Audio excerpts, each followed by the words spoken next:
If you're seeing your veterinarian with a newly adopted cat or kitten, I want to first congratulate you for most probably saving a life.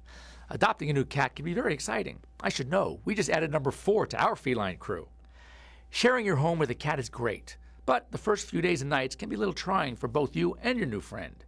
Because cats are a little less social than dogs, they seem to be a little bit more cautious in their new environment and need more time to adjust to their new home, their new family, and if you have any other pets, their new pet family as well. To help make your new cat feel at home, you want to provide a small, quiet, comfortable room with some of the necessities like a cushioning place to sleep, some safe toys, a scratching post, food and water, and a litter box. We like to call this his safe room.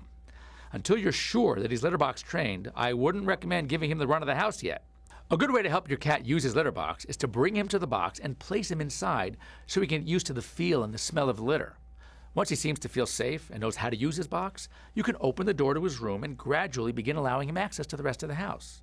As far as the number of litter boxes to have and where to place them, it all depends on the size of your house or apartment, how many stories, and how many other cats are sharing the box.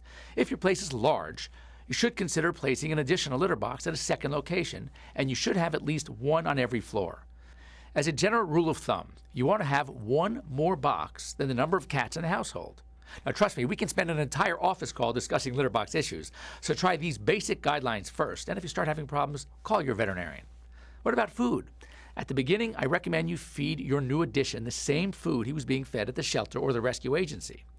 If and when you decide to change foods, make sure you do it gradually, over a few-day period, which will help avoid intestinal problems like diarrhea. You can feed any number of foods, but make sure they meet or exceed those standards set by the AAFCO, which is the Association of American Feed Control Officials. If you have any questions about the right diet, make sure to ask your veterinarian. One more piece of advice, you definitely want to get a scratching post, and you want to get a good one. Most new pet parents buy a small boring post and put it in some remote room in a corner, then wonder why their cats never use it. Cats by nature want to hang around where you hang around, and they like to be high up so they feel less vulnerable.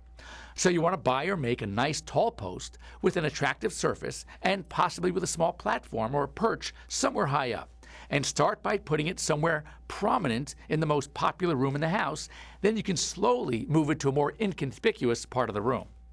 As far as vaccines are concerned, there are a few opinions. Most feel that kittens should receive a series of at least 2 vaccines protecting against panleukopenia or feline distemper and the upper respiratory diseases. The first usually at about 8 weeks of age and the second 4 to 5 weeks later.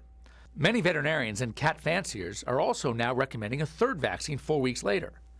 Depending on lifestyle, disease prevalence in your area, and municipal codes, your veterinarian may also recommend some other vaccinations such as leukemia or rabies. Adult cats with unknown vaccine history should receive a series of 2 vaccines. Booster schedules also vary, so make sure to check with your veterinarian. The last bit of routine care that we need to cover is parasite control. Intestinal parasites are common and can be serious if left unchecked and untreated. A few can pose a threat to you and your family as well. Screening is easy and just requires a simple stool analysis. If you have any questions about your new kitten or cat, don't hesitate to ask a hospital staff member. I'm Dr. Jeff Werber for Pet Care TV.